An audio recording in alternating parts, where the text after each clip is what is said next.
ముఖ్యమంత్రి జగన్మోహన్ రెడ్డి తన ప్రచార సభలు కొనసాగిస్తూ ఉన్నారు. మైదుకూరు, ఆ తర్వాత పాయకరావుపేట, ఇంకా కొన్ని చోట్ల సభల్లో ఆయన పాల్గొంటున్నారు. సరే, సహజంగా బాగా ఎన్నికలు దగ్గరకు వస్తున్నాయి. పోలింగ్ తేదీలు వేడెక్కింది. 13వ తారీఖు కురుక్షేత్రం అని పదే పదే చెప్తూ ఉన్నారు ఆయన. ఈ ప్రచారం ప్రారంభించినప్పుడు కూడా అదేవిధంగా. మరోవైపున ఎన్డీఏ పేరుతో జనసేన, టీడీపీ ప్రణాళిక మేనిఫెస్టోని కూడా నిన్న విడుదల చేయటం, అదొక చర్చగా ఉంది. ఇలాంటి సమయంలో జగన్ వ్యక్తిగతమైన అంశాలు ప్రస్తావిస్తూ ఉన్నారు ఇక్కడ. మొదటిసారి తనకు సంబంధించి అంటే రాయి దాడి జరిగింది విజయవాడ సింగ్ నగరంలో. ఆ దాడికి వెనక తెలుగుదేశం ఉంది, చంద్రబాబు మనుషులే చేశారు అని వైసీపీ వాళ్ళు తీవ్రంగా ఆరోపించారు. డ్రామా అని వాళ్ళు అన్నారు. ఏదైనా కానీ అసలు ఇటీవల జగన్ మేనిఫెస్టో విడుదల చేసిన రోజు అక్కడ ప్లాస్టర్ లేదు, దెబ్బ కనిపించట్లేదు అని దాని మీద కూడా కొన్ని డిబేట్లు చేశారు.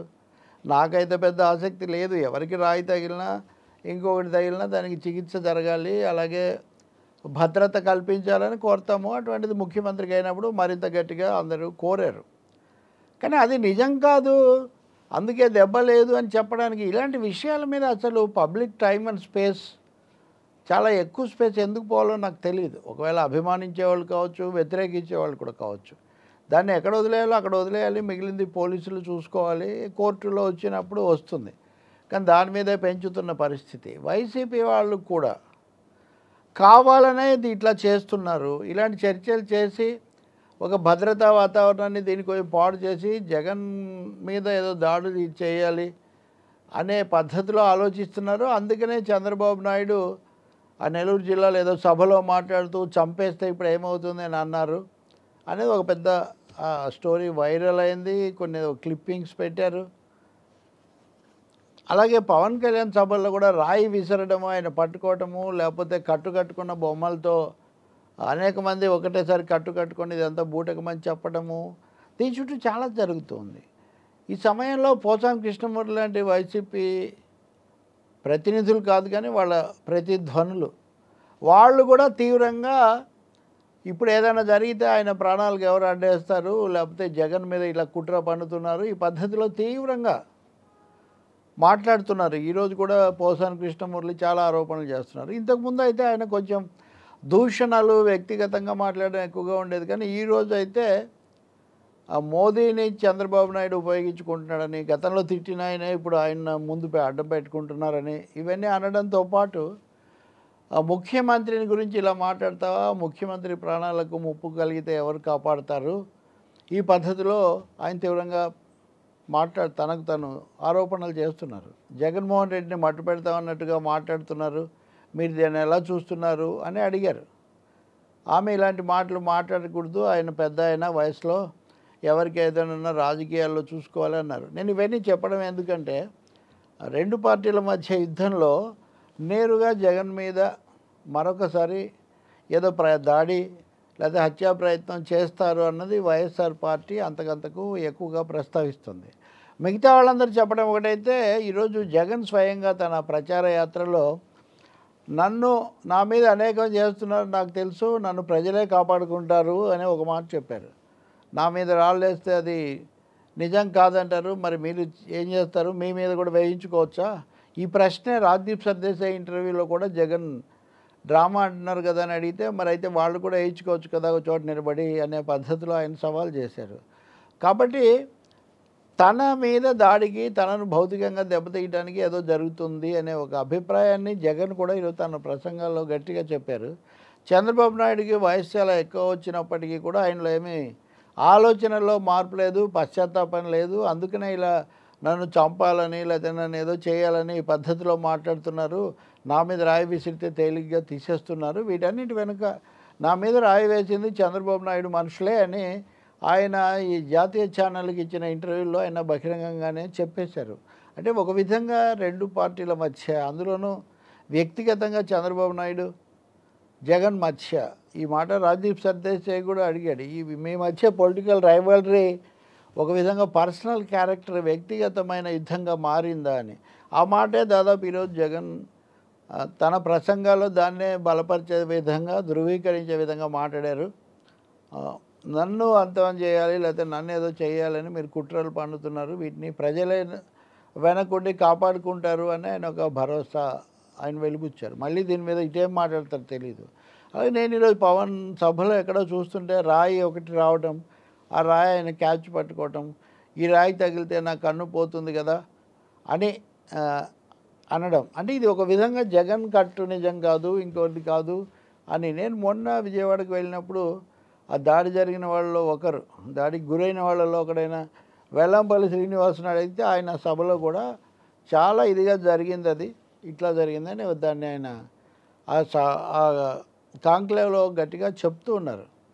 వైద్యులు కూడా ఇప్పుడు ఎందుకు అక్కడ గుర్తులేదంటే వాళ్ళు చెప్పేది చెప్తున్నారు, 3 రకాల పద్ధతుల్లో చేయొచ్చు, ఒక పద్ధతిలో కనపడదని.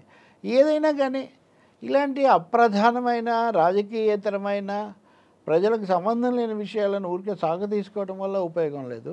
లోకేష్కు భద్రత లేదు అంటే ఆయనకు కేంద్రం ప్రత్యేకమైన భద్రత ఏర్పాట్లు చేసింది. చేయొచ్చు, పవన్ కళ్యాణ్కి లేదని జనసేన వాళ్ళు అంటుంటారు.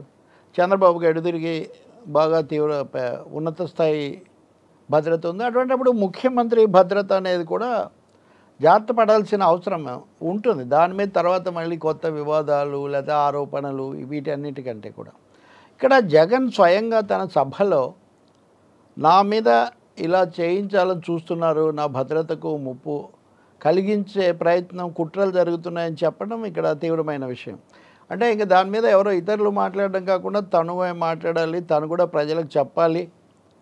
అలా చెప్పకపోవడం వల్ల తన మీద దాడి జరిగితే కూడా దాడి జరిగిన చేసిన వాళ్ళే ప్రతికూల ప్రచారం చేసే పరిస్థితి వచ్చిందని జగన్ భావిస్తున్నాడని అనుకోవాలి. లేదా అంతా కుట్ర, అది పిచ్చి అనేవాళ్ళు అనొచ్చు, అనుకోవచ్చు. అవన్నీ దర్యాప్తులో ఎలాగూ జరుగుతుంటాయి కాబట్టి. అందువల్ల ఈరోజు సభలో అంటే ఈ బ్యాటిల్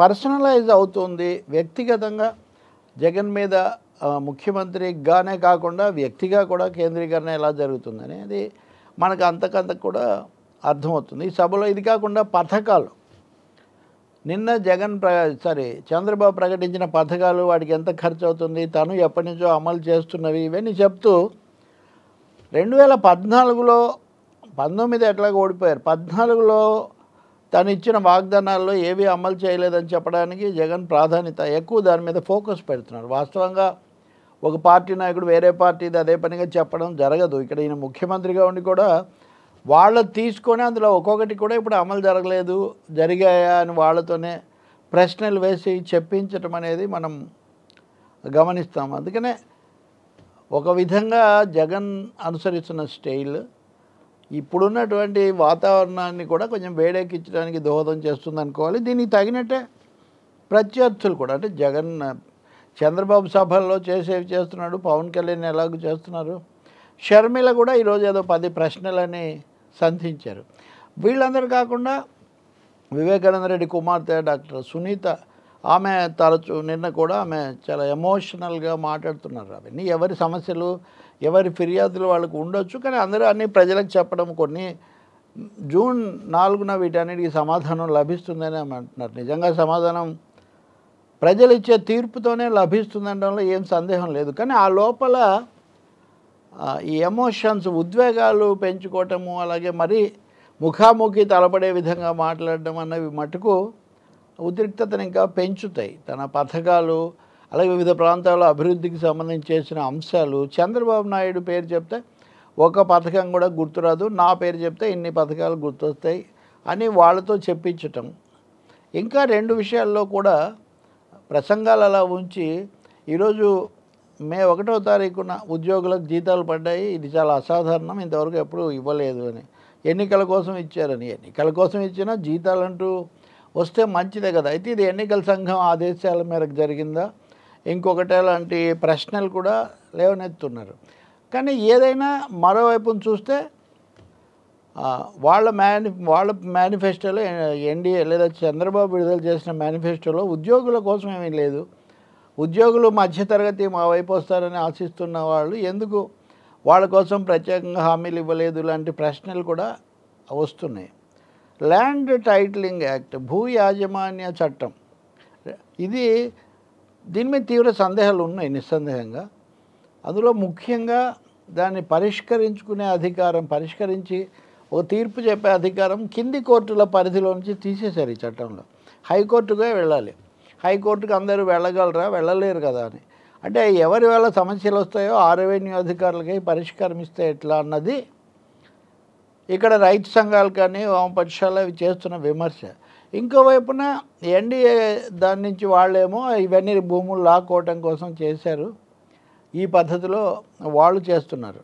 అంటే కార్పొరేట్ కేంద్రం, నిజానికి కేంద్రం ఒత్తిడి మీద వచ్చిన చట్టాలు ఇదొకటి. అందుకనే చాలా వేగంగా రాష్ట్రపతి ఆమోదం చేసి పంపించారు. నిజంగా ఎన్డీఏ కనుక దీంతో విభేదిస్తే దీన్ని ఆమోదించకూడదు కదా, వాళ్ళ అభ్యంతరాలు పెట్టాలి, ఆలస్యం చేయాలి, అవేవి చేయలేదు. అందుకని విద్యుత్ శక్తి చట్టం విషయంలో లాగా ఇది కూడా కేంద్రం ఒత్తిడి వల్ల జరిగిందనేది ఒక బలమైన అభిప్రాయం, విమర్శ. కానీ ఆ కేంద్రాన్ని నడుపుతున్న ఎన్డీఏనే ఇక్కడికి వచ్చి ఈ చట్టాన్ని విమర్శించడం మటుకు అది కూడా కొంచెం విచిత్రంగా ఉంది. ఇది ప్రజల మీద బాగా ప్రభావం చూపిస్తూ ఉంది, ముఖ్యంగా గ్రామీణ ప్రజల మీద అనే ఉద్దేశంతో కావచ్చు జగన్ దానికి కూడా సమాధానం చెప్పడానికి ఒక ప్రయత్నం చేశారు.